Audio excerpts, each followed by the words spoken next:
Like seriously जो मैंने देखा वो आपने भी देखा. Yes, it's confirmed, it's finally here. The Jacob Fatu, the saviour of bloodline 2.0 is here. And guys क्या ही एंडिंग हुई स्मैकडाउन की, अभी तक गूज बम्स नहीं जा रहे हैं. इवन दोस्तों सीएम पंक की पिटाई उनके ही घर में, वो भी इतना ज्यादा खून.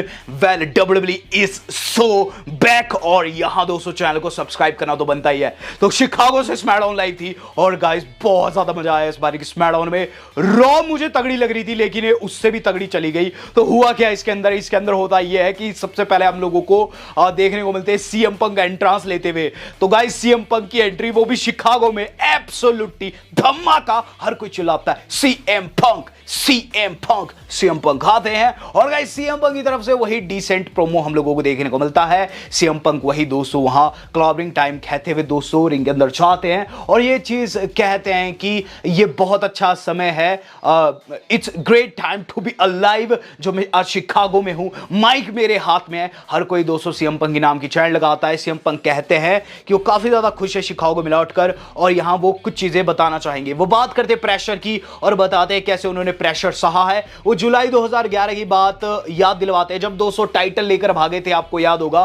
तो वो कहते हैं उस समय वो फिसल भी सकते थे लेकिन उन्होंने प्रेशर को झेला. लेकिन एक बंदा प्रेशर को नहीं झेल पाया जिसका नाम है ड्रू मैकिंटायर. ड्रू मैकिंटायर ने कहा था मुझसे कि वो मुझे डब्ल्यूडब्ल्यूई से बाहर कर देगा. वो खुद बाहर है लेकिन मैंने अपना वादा निभाया. मैंने कहा था मैं उसकी लाइफ लिविंग हेल्प कर दूंगा और वो चीज मैंने पूरी तरीके से की है. रॉ के अंदर वो क्विट कह चुका है और इससे पता चलता है कि कई लोग प्रेशर को नहीं झेल पाते हैं. यहां दोस्तों हमें आगे क्या चीज देखने को मिलती है कि सीएम पंक आगे कुछ कह पाते कि गाइस हम लोगों को देखने को मिलती है वहां पॉल हेमन की एंट्री. पॉल हेमन आते हैं और पॉल हेमन के साथ दोस्तों सीएम पंक आप जानते हैं बहुत पुराना नाता है. एक टाइम को दोस्तों पॉल हेमन उन्हीं के साथ होते थे. तो Paul Heyman and CM Punk के बीच में दोस्तों हमें काफी भरत मिलान देखने को मिलता है. वो गले वाले लगते हैं और काफी अच्छा मूवमेंट बनता है. हर कोई दोस्तों वहां गमगीन हो जाता है. ECW की भी चैनल लग रही थी. यहां दोस्तों पॉल हेमन अपने पुराने कर्मों के लिए माफी मांगते हैं और साथ ही साथ दोस्तों हमें एक चीज देखने को मिलती है सीएम पंक उन्हें माफ भी कर देते हैं. और फिर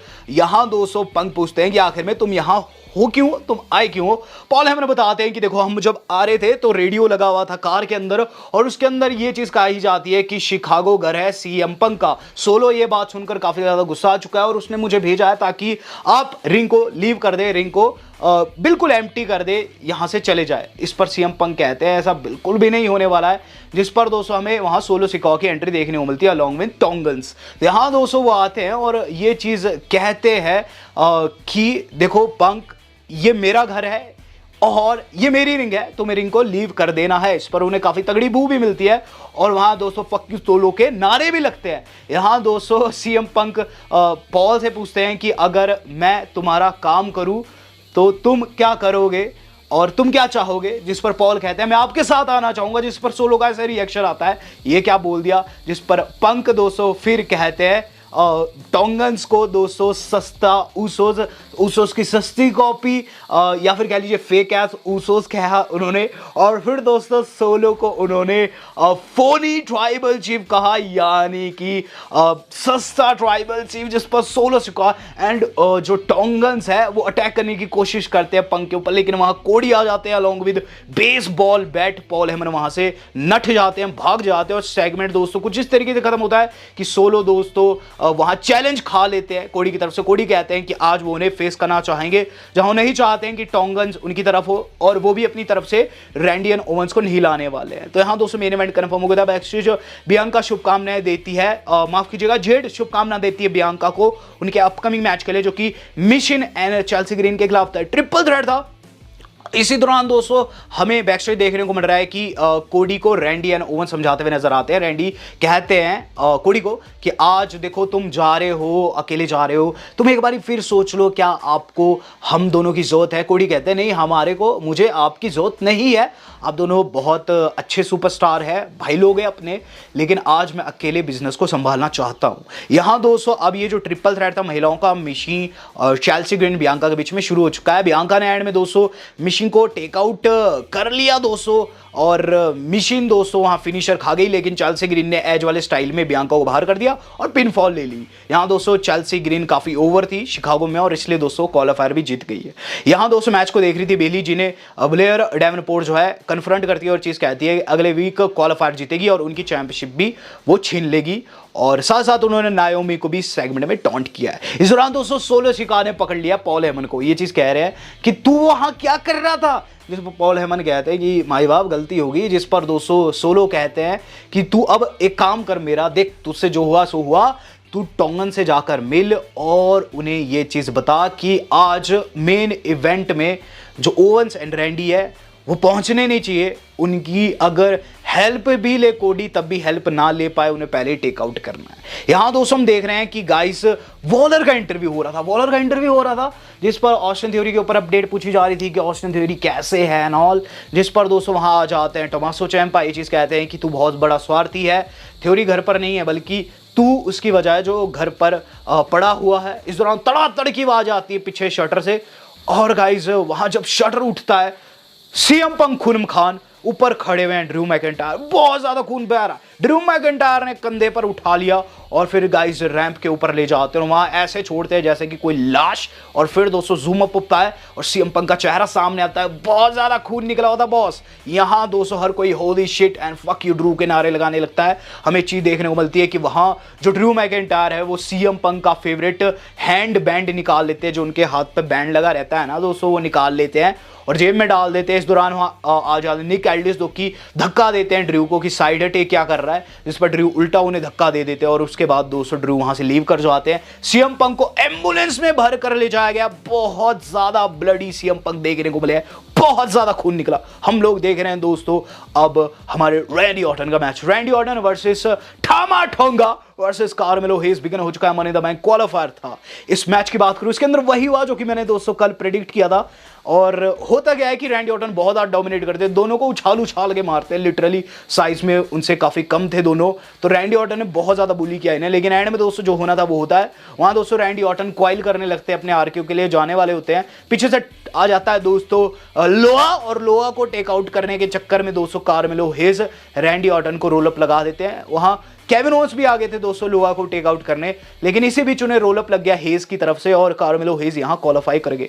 वाइट 6 की तरफ से दोस्तों हमें एक और टीजर देखने को मिल रहा है जो कि बता रहे हैं लास्ट रॉ के अंदर क्या हुआ। यहां कहीं ना कहीं वाइट 6 जो है मेरे हिसाब से रॉ पर ज्यादा फोकस करेंगे, स्मैकडाउन में शायद से कम ही देखने को मिलेंगे, क्योंकि अगर आना होता आज वो आते, हालांकि सिक्योरिटी उनके लिए पूरी थी। हम लोग देख रहे हैं दोस्तों अब LA नाइट की तरफ से प्रोमो, तो LA नाइट आए जिन्हें काफी अच्छा पॉप मिला। LA नाइट दोस्तों माइक पकड़कर कॉल्ड आउट कर दिया लोगन पॉल को, लेकिन वहां जाता है हमारा एस्कोबार कहता है कि तुझे मुझ पे फोकस करना चाहिए, नेक्स्ट वीक हाँ तेरा सिर्फ उसके खिलाफ मैच नहीं है बल्कि मैं भी उस मैच में हूं।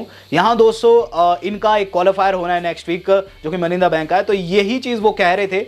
इस दौरान दोस्तों LA नाइट जो है उनका बेइज्जती मार देते हैं और फिर दोस्तों दोनों की भिड़ंत हो जाती है। यहां दोस्तों हमें चीज देखने को मिलती है कि LA नाइट अपना फिनिशर लगाए हुए थे कि पीछे से उन पर अटैक हो गया, लोगन पॉल ने एक और चीप अटैक किया, फेक किया कि वो एरिना में नहीं है, चीप अटैक कर दिया और गाइज वहां उन्हें नॉक भी कर दिया अपने मुक्के से।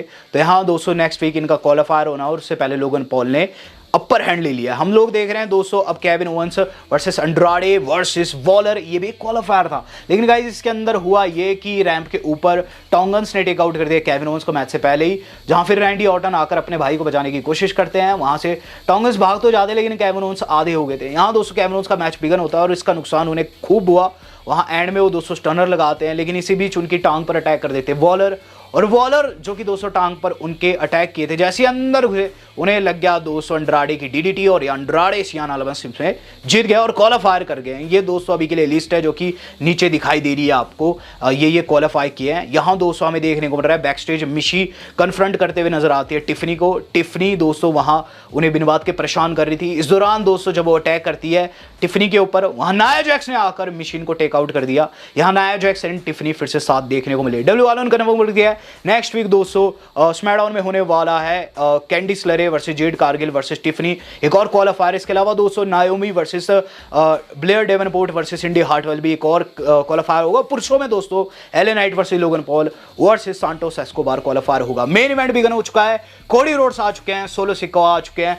मैच दोस्तों शुरू हुए कुछ 2 ही मिनट हुए थे और कोडी डोमिनेट करने ही लगे थे। यहां टोंगन्स की तरफ से बड़ी इंटरफेरेंस देखने को मिलती है, लेकिन वहां आ जाते हैं रैंडी ऑर्टन जो कि एक तगड़ा आरक्यू लगाते हैं। वहां दोस्तों रैंडी एंड ओवंस ने घेर लिया सोलो सिकोआ को और मूवमेंट दोस्तों काफी तगड़ा बन गया। सोलो दोस्तों रोनी की एक्टिंग करते हो, फिर अचानक से मुस्कुराने लगते हैं। एक चीजें दोस्तों चेंज होगी, पीछे से एक बहरूपी ने अटैक कर दिया जो कि none other than Jacob Fatu था। जेकब फाटू ने दोस्तों सुपर किक कर दिया कोडी को एंड रैंडी को, लेकिन ओवंस ने जैसे सुपर किक किया जेकब फाटू को कोई भी असर नहीं। जेकब फाटू दोस्तों केविन उसको बाहर ले जाते हैं और गाइस स्टील स्टैप के ऊपर सम्मोन ड्रॉप लगाते हैं, दौड़ते हुए जाते हैं रैंडी ऑर्टन को लगाते हैं स्पीयर आउट ऑफ नोवेयर और गाइस बैरिकेड जाता है टूट। जेकब फाटू जंगली आ चुका है WWE के अंदर और फिर दोस्तों उसने कोडी को लेटा दिया वहां टेबल के ऊपर, आंसर टेबल के ऊपर तगड़े वाली स्प्लैश। कोडी दोस्तों चकनाचूर लगे सोलो सिकोआ के गले और गाइस फिर एक्नॉलेज किया वही ब्लड लाइन वाले स्टाइल में।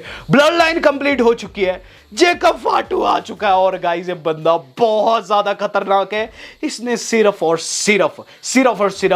5-10 मिनट में इन तीनों लेजेंडरी सुपरस्टार्स को जो कि पूर्व WWE चैंप रहे हैं उन्हें ऐसे टेक आउट किया मानो दोस्तों वो कि जॉपर्स हो। यहां जेकब फाटू फाइनली अराइव हो चुके हैं और गाइस सच्ची बात बताऊं ये दानव बहुत ज्यादा खतरनाक है। वहीं दोस्तों बात की जाए इस इक्वेशन में रोमन रेंस की, तो मेन इवेंट से पहले दोस्तों सोलो एंड पॉल हेमन की भी मुलाकात हुई है, जिसके अंदर दोस्तों पॉल हेमन सारी चीजों के लिए माफी मांगते हैं, बट सोलो ये चीज बताते हैं कि तुम बार बार रोमन रेंस का नाम ले रहे हो कि रोमन रेंस ने मुझे गद्दी दी है, गद्दी मेरे पास ही रहने वाली, क्योंकि रोमन रेंस अब नहीं आने वाला है। यहां उन्होंने साफ साफ कहा है कि रोमन रेंस अब नहीं आएगा, जिस पर उन्होंने कोई भी जवाब नहीं दिया। शायद से वो दिखाना चाह रहे हैं कि अब शायद रोमन रेंस जेकब फाटू से डरकर घर पर ही रहेगा। वेल मुझे तो ऐसा नहीं लगता। अब देखेंगे दोस्तों रोमन रेंस जब लौटते हैं तो इनका क्या हशर करते हैं। बहुत ज्यादा चीजें एक्सट्रीम होने वाली, बहुत ज्यादा। यहां मुझे दोस्तों एक 6 मैन टैग टीम दिखाई दे रहा है और चीजें दोस्तों कैसी रहती है तो फ्यूचर बताएगा। वीडियो कैसी लगी कमेंट करके जो बताएगा।